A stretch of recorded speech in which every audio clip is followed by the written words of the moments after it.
Luz y sal, hermanos. El día de hoy vamos a comenzar nuestra clase como lo hacemos en todas las ocasiones, poniéndonos en las manos de Dios y pidiendo que nos envíe su Espíritu Santo para poder entender y hacer vida aquello que vamos a ver en nuestra lección de hoy. En el nombre del Padre, del Hijo y del Espíritu Santo. Amén. El día de hoy vamos a ver la lección número 20, que se titula María, nuestra grandeza. Como subtítulo, las glorias de la Santísima Virgen son glorias de la humanidad. Hoy vamos a ver un tema que para muchos cristianos no católicos causa mucha dificultad. Muchos cristianos creen que el amor es una cantidad determinada de unidades, es decir, que en el corazón de un ser humano solamente hay X cantidad de amor y que cuando ese amor se desvía hacia otra persona se pierde. En otras palabras, muchos piensan que el amor que los católicos le profesamos a la Santísima Virgen María, pues es amor que le estamos dejando de profesar a Cristo, lo cual no es exactamente así. El amor de María es como el amor de una madre, y una madre tiene un corazón tan grande que puede amar a todos sus hijos, sin que ese amor se llegue a agotar alguna vez. Entonces, vamos a ver este tema, vamos a verlo con mucho detenimiento. Por supuesto que hay mucho material que ustedes deberían de conocer, pero lo más importante es sobre todo que quede en nosotros esa intención de seguir profundizando y de seguir investigando en este hermoso tema que es el de la Santísima Virgen María. Dicho sea de paso y hablando un poco de historia, el culto a la Santísima Virgen María en la historia de la Iglesia floreció sobre todo en los momentos más difíciles, en los momentos de persecución, en los momentos en los que la Iglesia vivió crisis de santidad. En esos momentos fue cuando el amor por la Santísima Virgen María fue mayor. Y bueno, pues ahorita vivimos un momento de persecución, vivimos una crisis de santidad, por lo tanto, pues sería muy útil para nosotros poner atención a lo que nos dice y sobre todo a lo que nos enseña con su vida y con su comportamiento la Santísima Virgen María. Como antecedentes habíamos visto en las últimas lecciones que Cristo es el Hijo único de Dios y que era Hijo de Dios precisamente por el misterio de la unión hipostática. ¿Qué es la unión hipostática? La unión de dos naturalezas en Cristo, sin confusión y sin superposición. Cristo es verdaderamente Dios y verdaderamente hombre. Cristo es el Hijo de Dios, pero también es el Dios mismo. Cristo es la segunda persona de la Santísima Trinidad.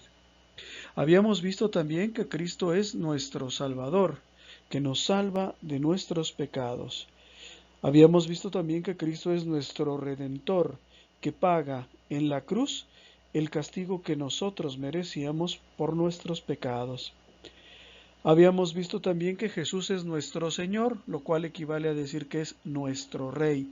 Por lo tanto, la máxima guía de vida que tiene un cristiano, pues es precisamente a nuestro Señor Jesucristo. No tenemos ni más Señor, ni más Rey, ni más amo que nuestro Señor Jesucristo. Jesús dirá en alguna ocasión en tono pues un tanto de insatisfacción o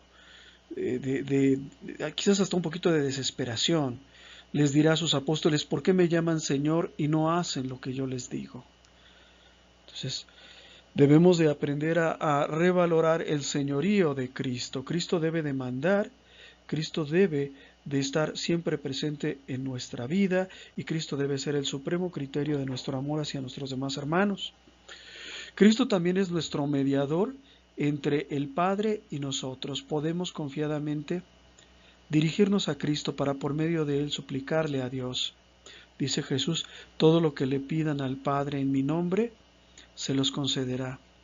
Cristo es nuestro intercesor, ¿verdad? Intercede, suplica por nosotros ante el Padre. También habíamos visto que es nuestro modelo, ¿verdad? El modelo de hombre perfecto que nosotros, por supuesto, tal vez nunca logremos igualar, pero que sí debemos aspirar a parecernos a Jesús. Cristo es nuestro ejemplo de cómo debemos de vivir, debemos de actuar. Cristo es nuestro maestro que nos enseña no solamente la palabra de Dios, sino también un estilo de vida. La fe no es solamente aquello en lo que se cree, sino también es un estilo de vida. Cristo es nuestro rescate. Cristo nos rescata, nos retira de la esclavitud del pecado, nos libra de la esclavitud del pecado. Cristo es también el buen pastor que da la vida por sus ovejas, que las conduce, que las guía. Y Cristo, habíamos visto también que es la promesa de Dios. La promesa de Dios era que nos iba a enviar a un Salvador, y esa promesa felizmente se cumplió en Cristo. Cristo es la buena nueva. Cristo es el Evangelio. Eso es muy importante también. El Evangelio no es un libro, el Evangelio es una persona, y esa persona es Jesús. Pues bien, todos estos regalos, o este maravilloso regalo que es Jesús, ¿verdad?, nos fue dado por medio de la Santísima Virgen María. Y eso es muy importante, porque ciertamente Jesús es el autor y dispensador de la gracia, pero si fue posible que llegara hasta nosotros, fue precisamente a través de la Santísima Virgen María. San Cirilo, obispo de Alejandría en el año 319, fue el primero en llamarla Theotokos, que quiere decir Madre de Dios. Aquí nuestros hermanos separados tienen una dificultad, ¿verdad? Dios es eterno, existe desde la eternidad.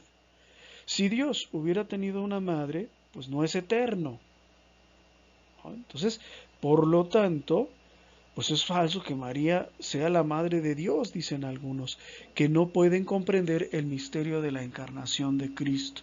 Sin embargo, vamos a ver que María es de hecho madre de Dios en un sentido muy particular. María es madre de Jesús. Jesús es verdadero Dios y verdadero hombre. Si María es madre de Jesús y Jesús es verdadero Dios, ¿verdad?, pues entonces María es la madre de Dios. En ese sentido es que decimos los católicos que María sea la madre de Dios, porque para nosotros Jesús es verdadero hombre, pero también es verdadero Dios. El Padre pudo darnos por Salvador a su divino Hijo por medio de muchos caminos y de diversas maneras, sin valerse de María. Sin embargo, Dios la escogió para por medio de ella darnos a su Hijo. Dios pudo habernos mandado a Jesús ya grande, ¿verdad? Pudo haberlo hecho aparecer de la nada, pudo haberlo mandado en una estrella, ¿verdad? Pero, pues Dios eligió a María como el medio, por medio del cual, perdón por la redundancia, pues iba a llegar hasta nosotros, nuestro Salvador. ¿Quién lo quiso así? María no. Lo quiso más que María, primero lo quiso Dios. María lo que hizo fue dar su consentimiento para que en ella se realizara el plan de Dios. Y eso es lo que hace de María una persona tan especial en la fe cristiana. En el año 431, en el concilio de Efeso, es decir, pues si nosotros ponemos atención a los números, pues más de 100 años después, en el concilio de Efeso, en 431, el Papa Celestino I, ¿verdad?, y todos los padres conciliares condenaron una herejía de Nestorio y proclamaron solemnemente a María como Madre de Dios. ¿Okay?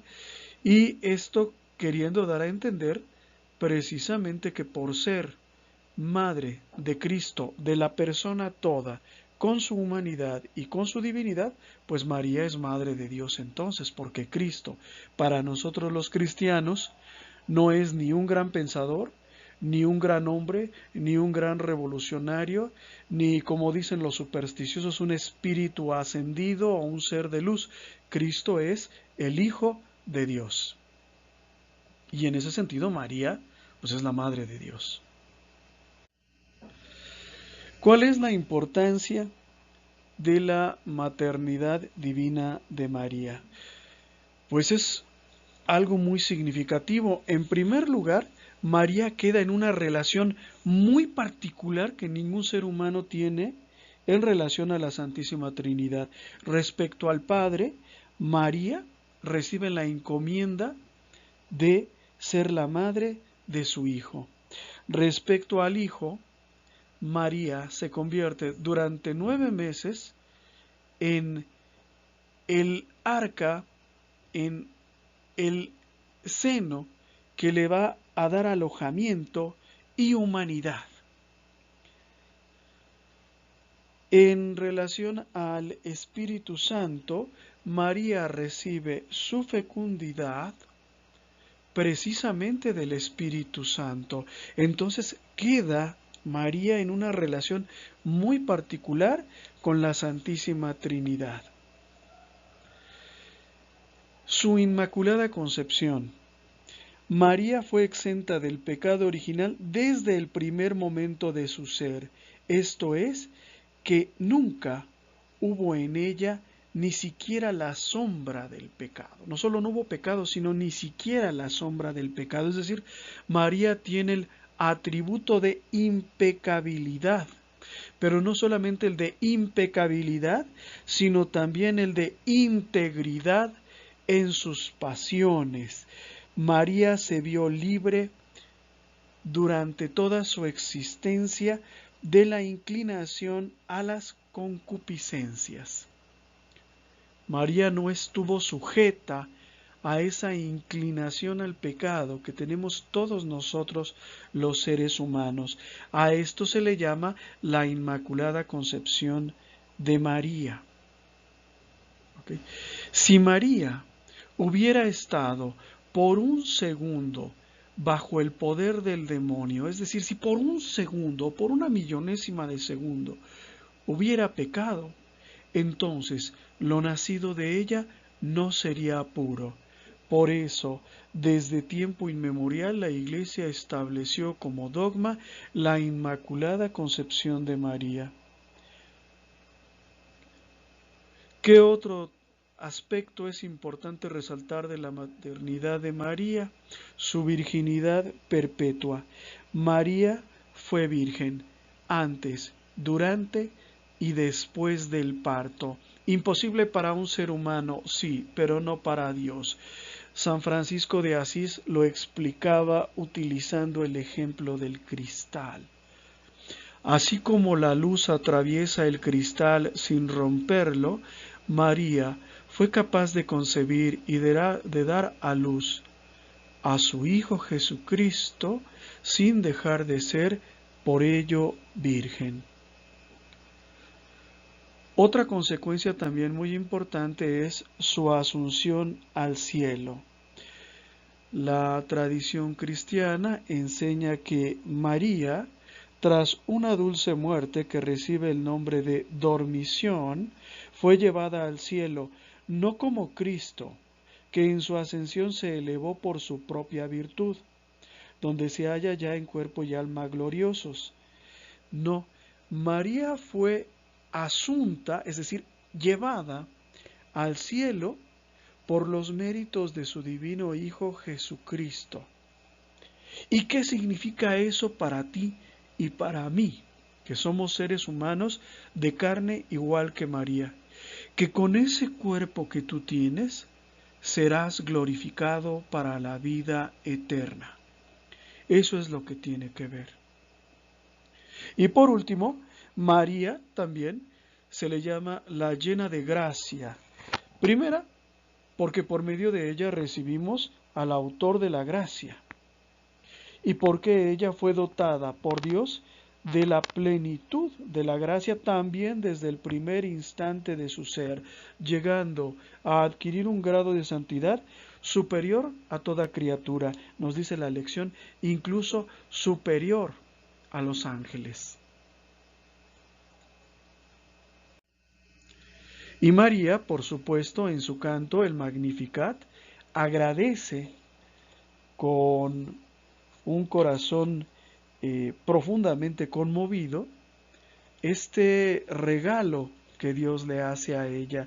De hecho, esta frase de la Biblia, Lucas capítulo 1, versículos 46 al 55, se ha convertido en una oración de las más importantes que llamamos el Magnificat o la Magnífica. María dijo entonces: mi alma canta la grandeza del Señor, y mi espíritu se estremece de gozo en Dios mi Salvador, porque Él miró con bondad la pequeñez de su servidora. En adelante todas las generaciones me llamarán feliz, porque el Todopoderoso ha hecho en mí grandes cosas. Su nombre es santo. Su generación se extiende de generación en generación sobre aquellos que lo temen. Desplegó la fuerza de su brazo, dispersó a los soberbios de corazón, derribó a los poderosos de su trono y elevó a los humildes. Colmó de bienes a los hambrientos y despidió a los ricos con las manos vacías. Socorrió a Israel, su servidor, acordándose de su misericordia, como lo había prometido a nuestros padres, en favor de Abraham y de su descendencia para siempre. Palabra de Dios. Te alabamos, Señor.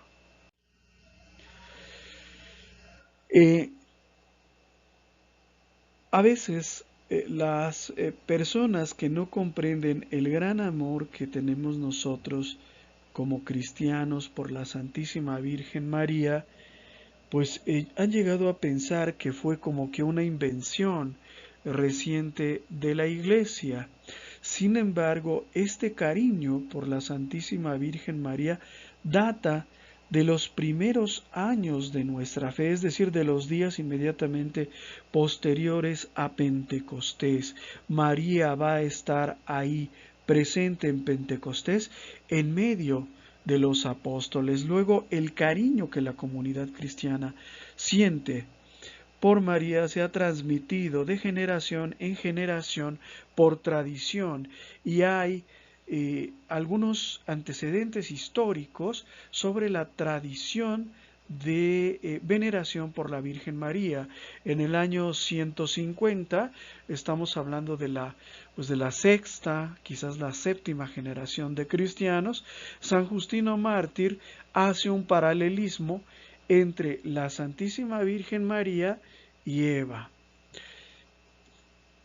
A mediados del siglo II, es decir, entre el 150 y más o menos, 150 y 200, el protoevangelio de Santiago, que es un libro apócrifo de la Biblia, es decir, que no forma parte del canon de la Biblia y no lo vas a encontrar en tu Biblia, narra la vida de la Virgen María y la concibe como virgen antes, durante y después del parto. Entre 150 y 200 también San Irineo, que fue discípulo de San Policarpo y que a su vez lo fue del apóstol San Juan, resalta la obediencia de María en comparación con la desobediencia de Eva.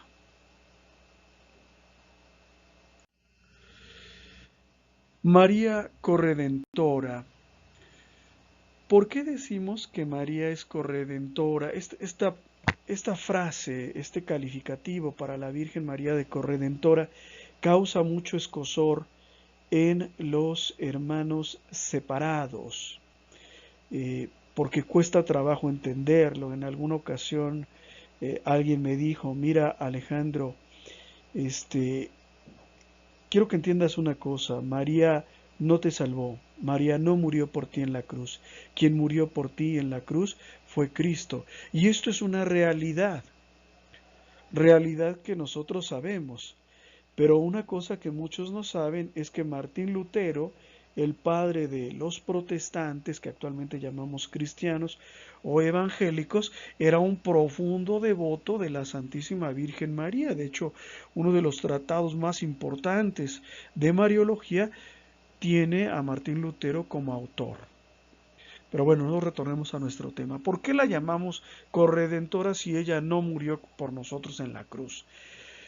La llamamos corredentora porque María está más unida que cualquiera de nosotros con Cristo y porque nos aventaja a todos nosotros en santidad. ¿Qué es la santidad? La santidad es la esencia de Dios, aquello que nos hace parecidos a Dios, y nadie se parece más a Jesús que María. Si, como decía San Pablo, la Iglesia es un cuerpo en donde Cristo es la cabeza y nosotros somos sus miembros, a María le tocaría ser el cuello, por decirlo así. Y en ese sentido, María está en una posición muy especial en relación a Cristo. María ciertamente no murió por nosotros en la cruz, pero fue asociada por Cristo a la obra de salvación de la humanidad.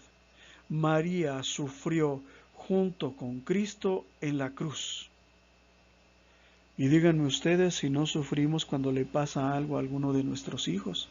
Pues ahora imagínense a la Santísima Virgen María viendo cómo su amadísimo hijo era lastimado, herido, ¿verdad? Despreciado, insultado por los pecadores.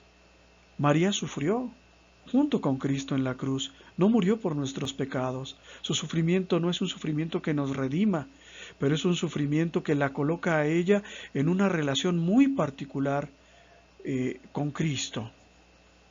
Luego, el título mariano de corredentora se refiere a la participación totalmente particular de María en la obra de nuestra redención llevada a cabo por Jesucristo. Y aquí conviene decir, o conviene aclarar, que el prefijo co de corredentora viene de la palabra latina cum, que significa con, no igual a, sino con. María sufre con Cristo. María participa en la obra redentora de Cristo. Este término, María corredentora, como ha sido utilizado por la Iglesia, nunca pone a María en nivel de igualdad con Jesucristo, el divino redentor. Sin embargo, la libre y activa cooperación humana de la Madre de Jesús en la redención, particularmente en la anunciación, en la encarnación de Cristo, prestando ella misma voluntariamente su cuerpo para que en ella se realizara la obra salvífica de Dios, y en el Calvario, es decir, presente en la cruz, sufriendo junto con su amado Hijo Jesucristo, estos dos hechos han sido reconocidos por el magisterio y enseñanza de la Iglesia y se han convertido en un ejemplo preeminente de cómo el cristiano también está llamado a hacerse un colaborador de Dios. ¿Qué significa esto? Significa que como María, nosotros tenemos que ser portadores de Cristo, donadores de Cristo, llevar a Cristo a nuestros ambientes. Y como María, tenemos que estar dispuestos a unir nuestro sufrimiento al sufrimiento de Cristo, completando, dice San Pablo, completando en mi carne a lo que le faltaba, ¿verdad? Si algo le llegó a faltar, al sacrificio redentor de Cristo. En ese sentido nosotros decimos que María es corredentora, no porque la hayan crucificado o porque haya muerto en la cruz por el perdón de nuestros pecados, sino porque ella sufrió con Cristo, cosa que tú y yo deberíamos de hacer, deberíamos de estar preparados para el martirio eventualmente. Decimos que María es medianera de todas las gracias o medianera de la gracia. El autor de la gracia, ¿quién es? Cristo. En virtud de Cristo es que recibimos el perdón de los pecados y en virtud de Cristo es que nosotros podemos dirigirle a Dios para pedirle. Cristo ciertamente puede atender directamente todas nuestras peticiones, Pero Cristo también quiso que acudiéramos a María como en la boda de Caná, donde el Señor realizó el primer milagro precisamente a instancias de su madre, la Santísima Virgen María. El primer milagro que realizó Jesús, el primer signo, dicen algunas traducciones, fue convertir el agua en vino. Y este milagro lo hizo porque la Santísima Madre de Cristo se lo pidió en favor de unos recién casados, de unos novios en apuro. Esto se puede leer en el Evangelio de San Juan, capítulo 2, versículos del 1 al 11, la boda de Caná.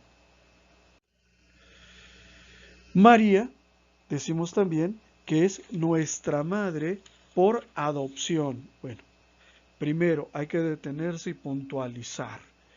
Una mujer puede ser mi madre biológica, es decir, en el sentido de que yo haya nacido directamente de ella y que su sangre corra por mis venas y que ella me haya dado el ser, o puede ser mi madre por adopción, es decir, por un acto legal, por decirlo así, en donde yo soy adoptado por ella. Bueno, María es nuestra madre por adopción.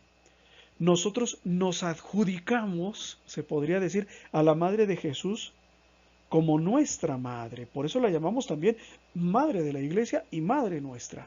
¿Por qué madre nuestra? Porque Cristo, a punto de morir en la cruz, como en una especie de testamento, nos la dejó por madre en la persona de San Juan. En la cruz, Cristo le dice a San Juan: hijo, ahí tienes a tu madre, madre, ahí tienes a tu hijo. Cuentan las Sagradas Escrituras que desde ese mismo día San Juan se llevó a la Virgen María a vivir con él, y cuenta la tradición que no solamente San Juan le prodigaba el amor de una madre, sino que incluso toda la comunidad cristiana la consideraba como su madre. No porque todos fuéramos sus hijos biológicos, ¿verdad? Sino porque Cristo nos la había heredado por madre. Ahora bien, nadie puede tener a Jesús por hermano si no tiene a Dios por padre y a María como madre.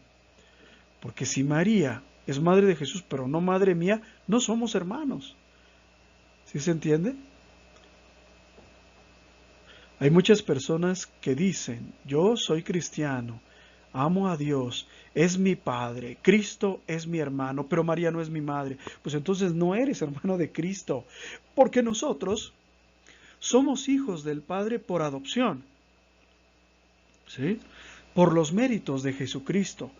Y precisamente porque somos hijos también del Padre, somos hermanos de Jesucristo en legítima adopción. Por lo tanto, también somos hijos de la Santísima Virgen María. Imagínate tú, por ejemplo, ustedes no me conocen, pero imagínense que me conocen ustedes a mí y yo los conozco a ustedes. Y les digo: te llames Manuel, tú eres mi hermano, yo te amo tanto que para mí eres mi hermano verdaderamente.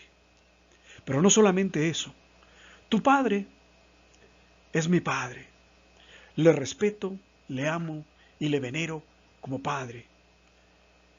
Pero a tu mamá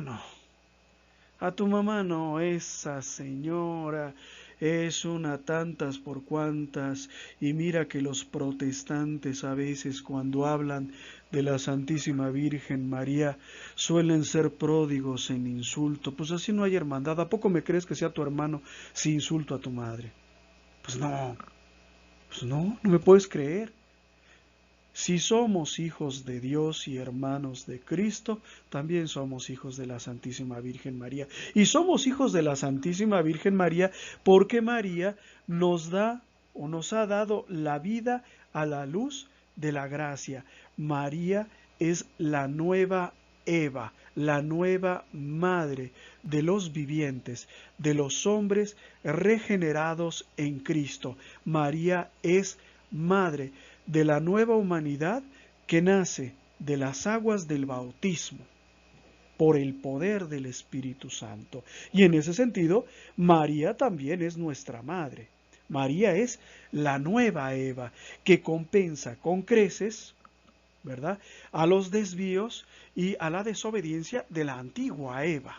Entonces, hay dos mujeres en nuestra vida y en la historia de la salvación. Eva, ¿verdad?, la que desobedeció, y María, la obediente.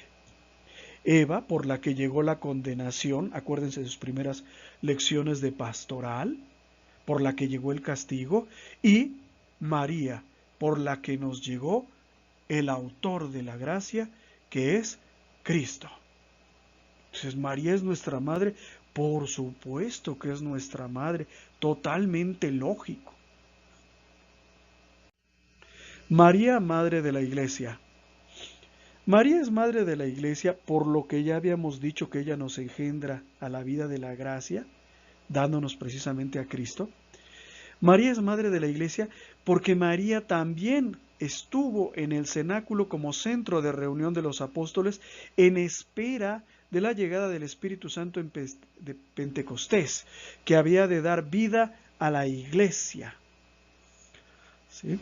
En ese sentido, pues María, ¿verdad?, también es madre, por supuesto, de cada uno de nosotros, los cristianos, en lo individual, pero también madre de la comunidad de los hermanos de Cristo. Dice la Biblia que en alguna ocasión, este pasaje causa mucho ruido entre los protestantes, que en alguna ocasión estaba Jesús hablando y le fueron a buscar María y los parientes de Jesús. Y alguien le avisa a Jesús y le dice: tu madre y tus hermanos están allá afuera preguntando por ti. Y Jesús le responde con otra pregunta: ¿quién es mi madre y quiénes son mis hermanos? Y Jesús mismo responde: los que hacen la voluntad de Dios, esos son mi madre y mis hermanos. Pues bien, los hermanos de Cristo reunidos en la iglesia tenemos como madre a la Santísima Virgen María, que estuvo presente como toda madre en el nacimiento de sus hijos, en el nacimiento de la iglesia. ¿Cuándo nace la iglesia? En Pentecostés. ¿Y en Pentecostés estuvo María? Por supuesto que estuvo. Entonces, madre de los cristianos en lo individual, sí. Madre de los que la querramos tener como madre, siguiendo la donación que nos hiciera nuestro Señor Jesucristo, sí. Pero también madre como comunidad, como hermanos que somos en Cristo Jesús. El culto a María. Aquí me detengo un poco porque, como les decía yo, causa mucho ruido, tanto cariño por la Santísima Virgen María, a veces es malinterpretado por algunos, que creen que el amor es un juego de suma cero. En mi corazón solo hay 10 unidades de amor, dicen algunos.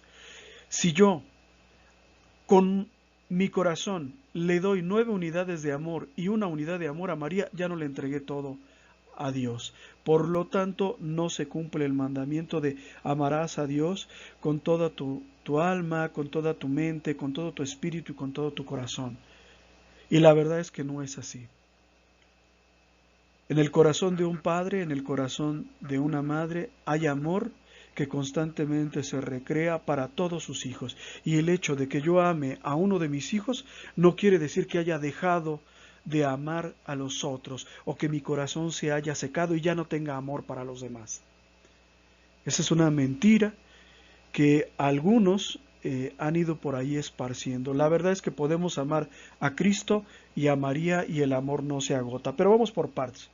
Ese respeto, ese culto que le tributamos a la Santísima Virgen María desde tiempo inmemorial, sobre todo nosotros los católicos, no solamente nosotros los católicos, déjenme decirles que los ortodoxos, por ejemplo, tienen, por ejemplo, una iconografía muy vasta de obras relacionadas con la Santísima Virgen María, e incluso algunas agrupaciones protestantes tradicionales, como, me refiero a iglesias protestantes históricas como la Iglesia Anglicana o la Luterana, que tienen también una tradición de amor por la Santísima Virgen María. El culto a la Virgen María es un culto singular que se diferencia del culto de adoración, que se rinde solamente a Dios. El máximo acto de adoración es el sacrificio, y el sacrificio se le puede tributar solamente a Dios. El culto especial que se le da a la Santísima Virgen María es un culto de veneración, de amor, si ustedes quieren, muy grande, pero es un culto de veneración. Y este amor se refleja en las oraciones, como el rosario, ¿verdad? En las fiestas de la iglesia, que hay muchas que tienen, digamos, a la Santísima Virgen como la homenajeada, como la fiesta de la presentación de la Virgen, el 12 de diciembre, la fiesta de Nuestra Señora de Guadalupe, y así sucesivamente. A este culto tan especial que le tributamos a la Santísima Virgen María se le llama hiperdulia, que es de veneración máxima, considerada la Santísima Virgen María como más grande en gracia y amor, solo superada por Cristo. Es decir, después de Cristo, en gracia, es decir, en don de Dios, y en amor, solamente la Santísima Virgen María. Y esta veneración máxima que se hace a la Santísima Virgen no es por alguna cosa especial que haya hecho, sino por su dignidad de ser la madre de Jesús. Fernando Casanova, pastor protestante convertido al catolicismo, cuenta que en alguna ocasión él le tocó estar en una reunión de pastores, en donde estas personas pues comenzaron a burlarse de la Santísima Virgen María y a ofenderlo. Digo, él era un pastor protestante, hijo de protestantes. Decía que yo cuando escuché todos esos improperios, todas esas majaderías que se decían contra la Santísima Virgen María, dice, aún como protestante en mi corazón surgió una inconformidad. No es esa la manera como se deben de dirigir a la madre de mi Señor Jesucristo. Para mi Señor Jesucristo tienen que tener respeto, y también para su madre. Y nosotros tenemos ese respeto como católicos a la Santísima Madre de Dios, que se le llama hiperdulia, veneración máxima, por debajo apenas de Dios, de Cristo y del Espíritu Santo. El culto de hiperdulia es básicamente el mismo que el de dulia, solo que en este caso los católicos mostramos más amor, más respeto y más admiración que, por ejemplo, el que tenemos a los santos. ¿Sí? ¿Por qué? Por la gracia que recibió la Madre de Dios de haber alojado en su vientre durante 9 meses a nuestro Señor Jesús. Ella fue su madre, su primera discípula, la más grande de los apóstoles, y bueno, pues reúne una serie de atributos que la hacen especial, incluso dentro del colegio apostólico. La gran veneración que profesamos a la Virgen María, pues es criticada por algunos grupos cristianos que confunden este amor que tenemos a la Santísima Virgen María tan grande con la idolatría, y no es así. Ningún católico ha dicho nunca que María sea una diosa. Es una invención protestante. Nunca hemos dicho que María haya creado el universo, o que por ella haya sido creado el universo. Nunca hemos dicho que ella hubiera muerto por nosotros en la cruz, ni tantas y tantas falsedades que atribuyen pues aquellos que se dedican a confundir a los incautos.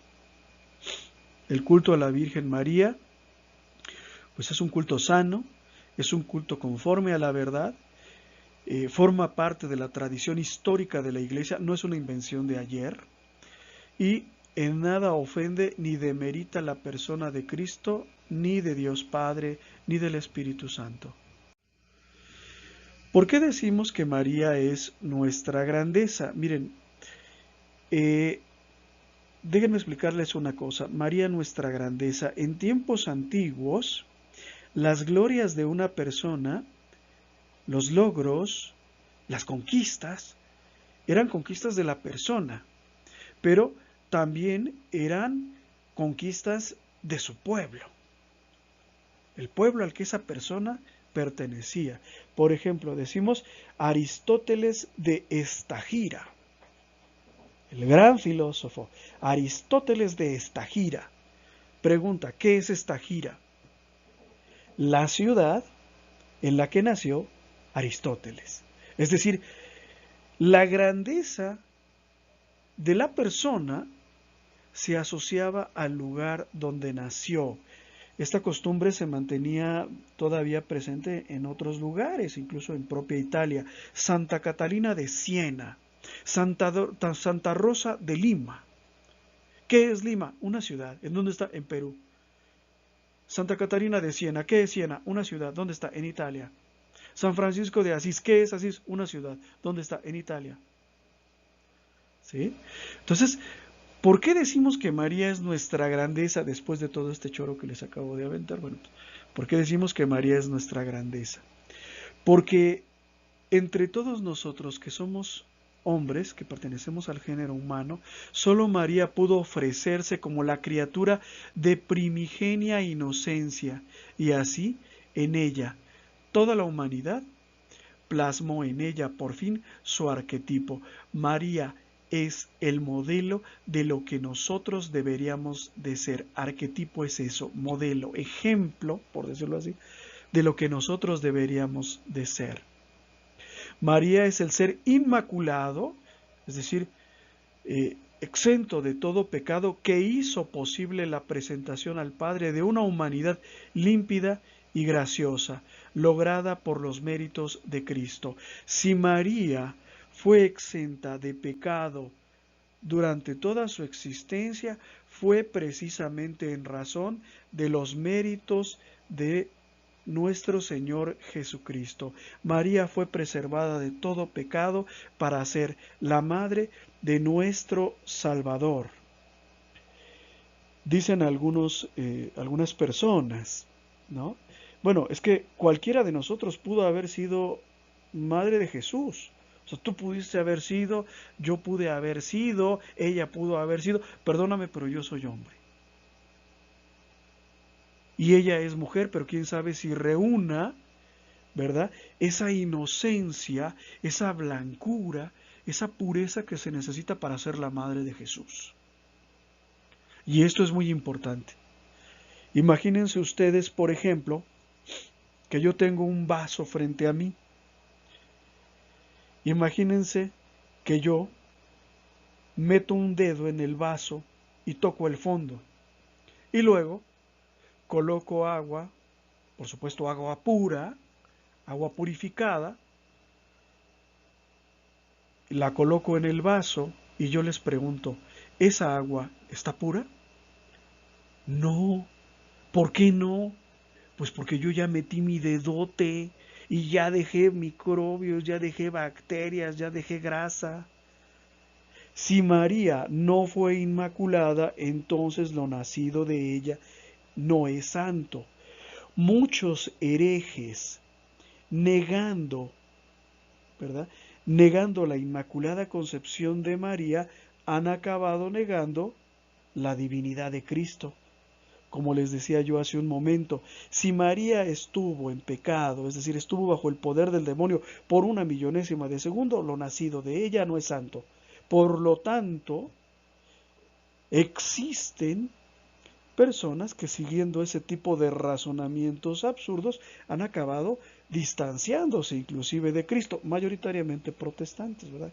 Que son los que se prestan para esas elucubraciones. Por eso nosotros con gran alegría decimos, como en el canto de Judith, tú eres la gloria de Jerusalén, tú la gloria de Israel, tú el orgullo de nuestra raza.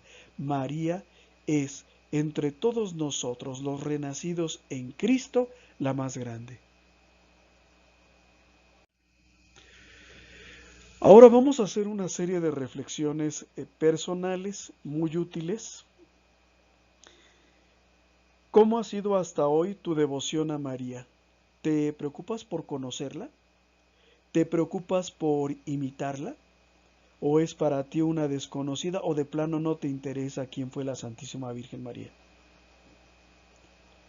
¿Tratas nada más de alabarla o buscas agradarle imitándola?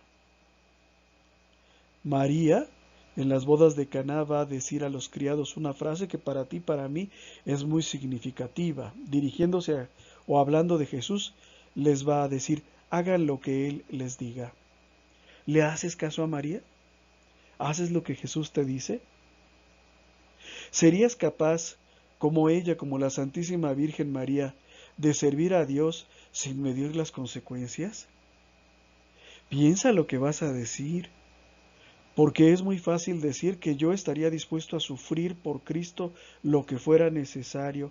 ¿En serio crees que fue un dolor soportable ver a tu hijo crucificado? ¿En serio estarías dispuesto a entregar un hijo? ¿Serías capaz como ella de servir a Dios sin medir las consecuencias? ¿Sabes confiar en su amparo maternal? ¿Sabes hablar con la Santísima Virgen María? Porque muchos le hablan como si fuera una criada, ¿verdad? Me recuerda a una persona en mi infancia que, bueno, eso no me tocó, era yo muy joven, pero mi madre me cuenta que había una persona que oraba a la Santísima Virgen María y decía más o menos así: si no haces que me saque la lotería, ¿verdad? Te abandono, te rompo, le decía la imagen. Quiero sacarme la lotería y te lo exijo. Es decir, le hablaba como si fuera una esclava, como si fuera una criada, como si fuera una desconocida. ¿Sabes hablar con la Santísima Virgen María? ¿Intentas, para agradar a la Santísima Virgen María, mantenerte limpio a los ojos de Dios? ¿Intentas mantenerte irreprochable a los ojos de Dios? Es fácil mantenernos limpios a los ojos de los hombres. Los hombres son fáciles de engañar.